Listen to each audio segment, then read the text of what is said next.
Bit paper நேயர்களுக்கு வணக்கம். இன்றைக்கி நம்ம பார்க்க போகிற சுவாரஸ்யமான தகவல் என்னென்னா கார்களை பற்றி. சாதாரணமாக ஒரு 4லேருந்து 5 பேர் போகிற மாதிரி ஒரு புது கார் வாங்கணும் அப்படின்னா குறைஞ்சது 5 லட்சத்துலேருந்து 8 லட்சம் வரை செலவாகும்.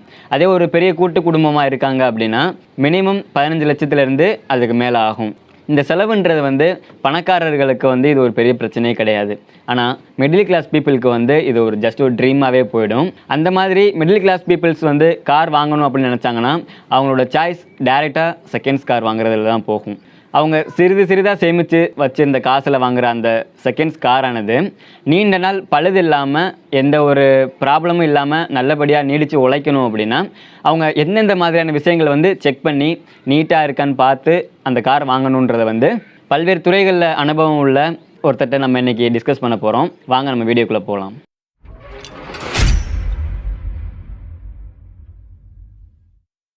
வணக்கம். வணக்கம். அதாவது இன்றைக்கி நடுத்தர மக்களுடைய கார் வாங்குகிற அந்த கனவுன்றதை பார்த்தோம் அப்படின்னா டைரெக்டாக அவங்களுக்கு செகண்ட்ஸில் ஒரு கார் எடுத்து அதை சின்ன சின்ன வேலைகள் பார்த்து நம்ம அதை வச்சு ஓட்டிக்கலான்ற ஒரு ஐடியாவில் தான் இருப்பாங்க. அந்த மாதிரி அவங்க சிறுக சேமித்து வச்சு வாங்குகிற அந்த கார் நீண்ட நாளைக்கு பழுதாகாமல் இருக்கணும் அப்படின்றத அவங்க கண்டிப்பாக நினைப்பாங்க. அப்படி நம்ம பழுதாகாமல் இருக்கிறதுக்கு எந்த மாதிரியான கார் நம்ம சூஸ் பண்ணி எடுக்கணும், அதில் என்னென்ன விஷயங்கள் நம்ம கவனிக்கணும்னு கொஞ்சம் டீட்டெயிலாக சொன்னீங்கன்னா பார்க்குறவங்களுக்கு கொஞ்சம் சுலபமாக இருக்கும். இப்போ அதிகபட்சமாக கார் வாங்குறது அப்படின்னா முக்கியமாக நடுத்தர மக்கள் செகண்ட் ஹேண்ட் காரை தான் சூஸ் பண்ணுறாங்க. அப்படி செகண்ட் ஹேண்ட் காரில் வாங்கலாம், தப்பு இல்லை.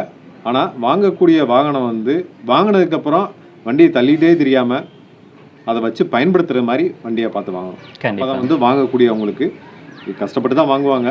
நடுத்தர மக்கள்னாலே பரம்பரை சொத்தோ அப்படி பெருசாவெல்லாம் வச்சுக்கிட்டுலாம் வாங்க போகிறது கிடையாது. சிறு சேர்த்து வச்சு வாங்குகிற வண்டி எந்த ஒரு தொந்தரவும் இல்லாமல் ஓடிச்சுனா தான் அவங்களுக்கும் நல்லாயிருக்கும். அதனால் வாங்க போகிற வண்டியை கொஞ்சம் நல்லபடியாக பார்த்து வாங்கணும். அது பார்த்து வாங்குறதுக்கு நிறைய வழிமுறைகள் இருக்குது. இதே அனுபவம் உள்ளவங்கன்னா அவங்க நேரடியாக போய் நிறைய அதுக்குன்னு டெஸ்டிங்லாம் இருக்குது, பார்த்து வாங்கிடுவாங்க. அதே இது புதுசாக வாங்க போகிறவங்களுக்கு ஒரு சில விஷயங்கள் நம்ம சொல்லலாம். அதை கொஞ்சம் தெளிவான முறையில் விலைக்கு சொன்னீங்கன்னா வீடியோ பார்க்குறவங்களுக்கு அது ரொம்ப ஹெல்ப்ஃபுல்லாக இருக்கும். இப்போ புதுசாக ஒரு வண்டி வாங்க போகிறீங்க அப்படின்னா ஃபஸ்ட்டு நீங்கள் கவனிக்க வேண்டிய விஷயம் என்னென்னா அந்த வண்டியோட என்ஜின் எப்படி இருக்குது அப்படிங்கிறத நீங்கள் பார்க்கணும் மெயினாக. அடுத்தது அந்த வண்டியில் பாடியில் ஏற்கனவே ஆக்சிடென்ட் ஆகிருக்குதா இல்லை வேறு எதுவும் பிரச்சனை இருக்குதா அப்படிங்கிறத நீங்கள் பார்க்கணும். இதெல்லாம் நல்லா கவனித்து பார்க்கணும். என்ஜினை நீங்கள் செக் பண்ணுறதுக்குன்னு ஒரு சிம்பிள் மெத்தட்லாம் இருக்குது. அதில் நீங்கள் செக் பண்ணிக்கலாம். அதாவது ஃபுல்லாக செக் பண்ண முடியாது, ஓரளவுக்கு நம்ம தெரிஞ்சுக்கலாம். அது என்னென்னு பார்த்துக்கிட்டா ஃபஸ்ட்டு வண்டியை ஸ்டார்ட் பண்ணிவிட்டு ரேஸ் பண்ணுறப்ப பேக்கில் என்ன கலரில் ஸ்மோக் வருது அப்படிங்கிறத நம்ம ஃபஸ்ட்டு கன்ஃபார்ம் பண்ணணும். பிளாக் கலரில் வருதா ஒயிட் கலரில் வருதா அப்படிங்கிறத பார்க்கணும். டீசல் வண்டியாக இருந்துச்சுன்னா பிளாக் கலரில் லைட்டாக ஸ்மோக் வந்துச்சுன்னா பெருசாக ஒன்றும் பிரச்சனை கிடையாது, பயன்படுத்தலாம். அதே இது ஒயிட் கலரில் ஸ்மோக் வந்துச்சு அப்படின்னா வண்டியில் ஏதோ பிரச்சனை இருக்குது அப்படிங்கிறத நீங்கள் தெரிஞ்சுக்கலாம். மீட்டரில் உள்ள இண்டிகேஷன் லைட்டு தெரியும். அந்த இண்டிகேஷன் லைட்டில் என்ன மாதிரியான இண்டிகேஷன் லைட் எரியுது, அதில் அந்த செக் இன்ஜின் இந்த மாதிரிலாம் லைட்டு எரியும். அந்த லைட்டுகளை வச்சு கூட நீங்கள் என்ன பிரச்சனை இருக்குது அப்படிங்கிறத தெரிஞ்சுக்க முடியும். என்ஜின் செக் பண்ணுறதுக்கு இது பேசிக்கான ஒரு மெத்தடு. இன்னொன்று, என்ஜினில் ஆயில் ஸ்டிக்கு ஒன்று இருக்கும். அந்த ஆயில் ஸ்டிக்கை நீங்கள் உருவி பார்க்கும் பொழுது அதில் ஆயிலும் திரிக்கக்கூடாது, புகையும் வரக்கூடாது. இப்படி உள்ள என்ஜின் கொஞ்சம் தரமான என்ஜினாக இருக்கும். இதுக்கு அடுத்தது நீங்கள் வண்டி ஓட்டி பார்க்குறப்ப அதோட பிக்கப் பர்ஃபார்மன்ஸ் இதுகளை வச்சு நீங்கள் எப்படி இருக்குது என்ன இதுங்கிறத நீங்கள் முடிவு பண்ணிக்கலாம்.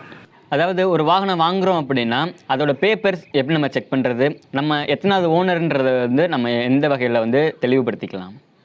இப்போலாம் சிம்பிளாக நிறைய மெத்தட் வந்துருச்சு. ஆன்லைன்லேயே இந்த பரிவாகன் அந்த மாதிரி நிறைய அப்ளிகேஷன்ஸ்லாம் வந்துருச்சு. அதில் நீங்கள் வண்டியோட நம்பரை நீங்கள் போட்டிங்கனாலே அது எத்தனாவது ஓனர், ஆர்சி ஓனர் எத்தனாவது ஓனர், அதே மாதிரி இன்சூரன்ஸ் லைவில் இருக்குதா, எந்த ஊரில் எந்த ஒரு ஆர்டிஓவில் இருக்குது அப்படிங்கிறத டீட்டெயில் எல்லாமே பார்த்துக்கலாம். வண்டி ஃபிட்னஸ் சர்டிஃபிகேட்டு எஃப்சி கரண்ட்டில் இருக்குதா, எல்லா டீட்டெயிலுமே பார்த்துக்கலாம். நீங்கள் அது இப்போ எளிமையாக நீங்கள் மொபைல்லே நீங்கள் யூஸ் பண்ணிக்கலாம். மொபைல்லே ஆப் இருக்குது. பரிவாகன் அப்படின்ட்டு ஒரு ஆப் இருக்குது, அதை நீங்கள் யூஸ் பண்ணிங்கன்னா அதிலே தெரிஞ்சுக்கலாம். இன்னொரு விஷயம், செகண்ட் ஹேண்டட் கார்னு சொல்லும்போது நம்ம கம்மியான விலைக்கு கார் எடுக்கிறது சிறப்பாக இருக்குமா, இல்லை ஓரளவு அதிகமான பட்ஜெட் கொடுத்து காரை வாங்குறதுக்கும்?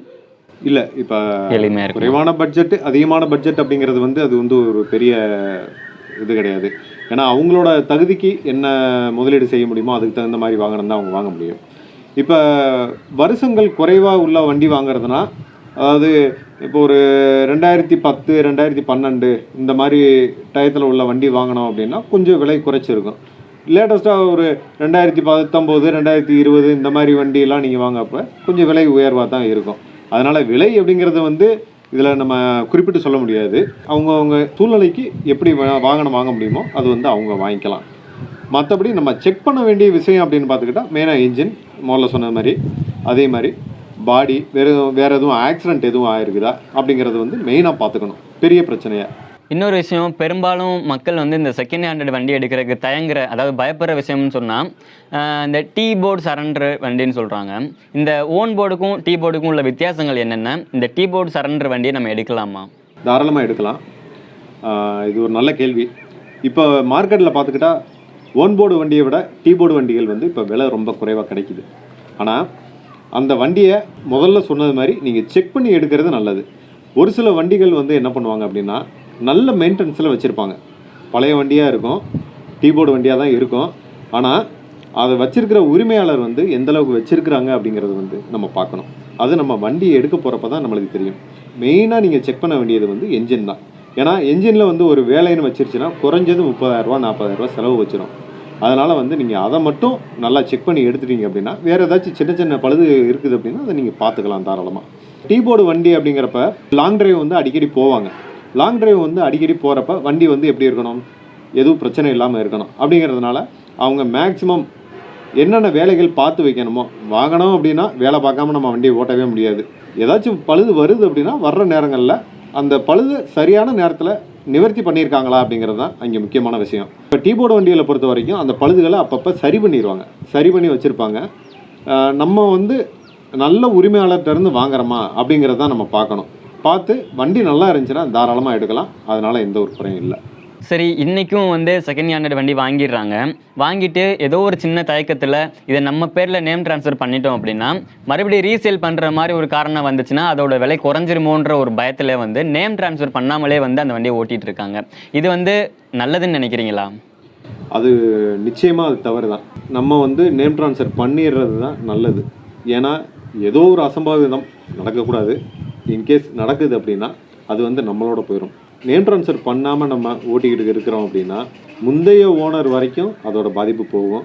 அதனால் அந்த மாதிரி நேம் ட்ரான்ஸ்ஃபர் பண்ணாமல் மட்டும் தயவு செஞ்சு யாரும் ஓட்டாதீங்க.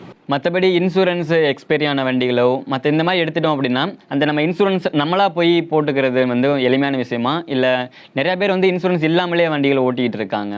இந்த இன்சூரன்ஸ் பற்றி கொஞ்சம் டீட்டெயிலாக சொல்லுங்கள்.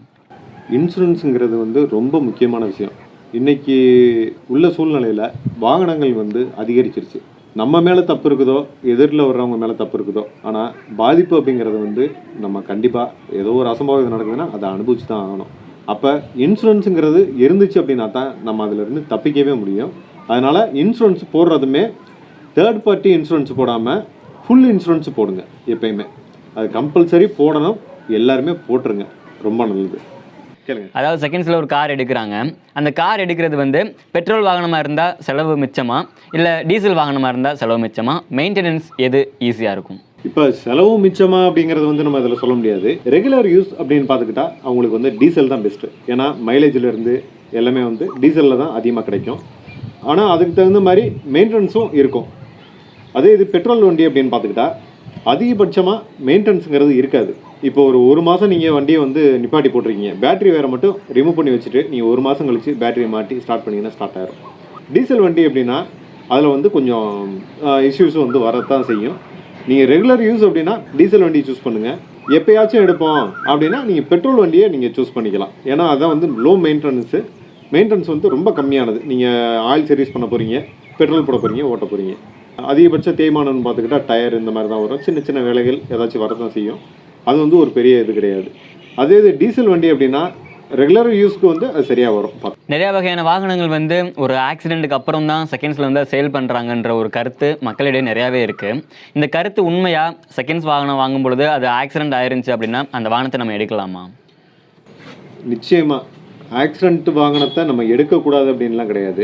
ஆக்சிடென்ட் வாகனம் அப்படின்னா அதை எந்த அளவுக்கு எடுத்து வேலை பார்த்துருக்காங்க, நல்லா வேலை பார்த்துருக்காங்க அப்படின்னா அவங்கள்ட்ட வந்து நம்ம கொஞ்சம் விலை வந்து நம்ம குறைச்சி பேசலாம். ஆக்சிடென்ட் வாகனமாக இருக்கிறதுனால ஒரு 2 லட்ச ரூபா 3 லட்ச ரூபா பெருமானம் உள்ள வண்டி அப்படின்னா அதிலிருந்து நம்ம குறைச்சி கேட்டுக்கலாம். கண்டிப்பாக வந்து அந்த மாதிரி ஆக்சிடென்ட் ஆன வண்டிகளை வந்து அவங்களுமே தாராளமாக கொடுத்துருவாங்க. அது நம்மளுக்கு பெனிஃபிட் தான். ஏன்னா அவங்க எடுத்து வேலை பார்த்து ரெடி பண்ணி வச்சுருப்பாங்க. அதை வந்து நம்ம எடுத்து ஓட்டுறப்ப எந்த ஒரு இஷ்யூவும் இருக்காது, மேக்ஸிமம் இருக்காது. எப்படி வேலை பார்த்துருக்காங்களோ அதுக்கு தகுந்த மாதிரி நம்ம எடுக்க போகிறப்ப கொஞ்சம் நல்லா செக் பண்ணி எடுத்துடணும். அவ்வளோதான், வேறு ஒன்றும் பெரிய விஷயம் கிடையாது. ஒரு வண்டி எடுக்கிறோம், அந்த வண்டி வந்து உண்மையிலே ஒரு ஆக்சிடென்ட் தான் ஆயிருக்கா, இல்லை அதில் உள்ள ஏதாவது ஒரு ஸ்பேர் பார்ட்ஸை வந்து மாற்றிட்டு நம்மளை சேல் பண்ணுறாங்கன்றது வந்து நம்ம எந்த வகையில் தெளிவாக அதை வந்து கன்ஃபார்ம் பண்ணலாம்? ஒரு வண்டி ஆக்சிடென்ட் ஆயிடுச்சு அப்படிங்கிறத கன்ஃபார்ம் பண்ணுறதுக்கு ஒரு சில வழிமுறைகள்லாம் இருக்குது. அதுகளை பார்த்தோம்னா தெரிஞ்சிடும். டோரை திறந்தோம் அப்படின்னா, டோரை திறந்தது டோர் பீடிங் வந்து இருக்கும், ரப்பர் இருக்கும். அந்த ரப்பரை ரிமூவ் பண்ணி பார்த்தோம்னா அந்த இடத்துல பஞ்சு, கம்பெனியிலேருந்து பண்ண பஞ்சு தெரியும். அந்த பஞ்சு இருந்துச்சு அப்படின்னா மேக்ஸிமம் இந்த ஃப்ரண்ட்டில் அடிபடல அப்படிங்கிறத நம்ம உறுதிப்படுத்திக்கலாம். அதே இது அந்த பஞ்சு இல்லாமல் பெயிண்ட் பண்ணி மொழிகி ரீபெயிண்ட் பண்ணது மாதிரி ஏதாச்சும் தெரியுது அப்படின்னா அது வந்து ஏதோ ஆக்சிடென்ட் ஆகிருக்கு, அடிபட்டுருக்குது அப்படிங்கிறத தெரிஞ்சுக்கலாம். ஒன்று. இன்னொரு விஷயம் என்ன அப்படின்னா, ஃப்ரண்ட்டில் உள்ள கண்ணாடி ஒன்று ரொம்ப வருஷம் ஆகி அதில் வந்து கொஞ்சம் கிராச்சஸ் விழுந்ததுக்கப்புறம் கண்ணாடி ரீப்ளேஸ் பண்ணுறவங்களும் இருக்கிறாங்க. அப்படி இல்லாமல் ஆக்சிடெண்ட்டாயும் கண்ணாடி வந்து மாற்றுவாங்க. அந்த கண்ணாடி எப்போ மாற்றினாலும் மாற்றின இடத்துல ரைட் சைடில் ஃப்ரண்ட் கிளாஸில் பார்த்தீங்கன்னா ரைட் சைடில் கீழே மேனுஃபேக்சரிங் டேட்டு இருக்கும். நீங்கள் வண்டியோட மேனுஃபேக்சரிங்கும் கண்ணாடியோட மேனுஃபேக்சரிங்கும் கரெக்டாக இருந்துச்சுன்னா நீங்கள் நம்பி எடுக்கலாம். அதில் பெரும்பாலும் ஆக்சிடென்ட் வண்டியாக இருக்காது. அதுதான் மெயினாக நீங்கள் கவனிக்க வேண்டிய விஷயங்கள்.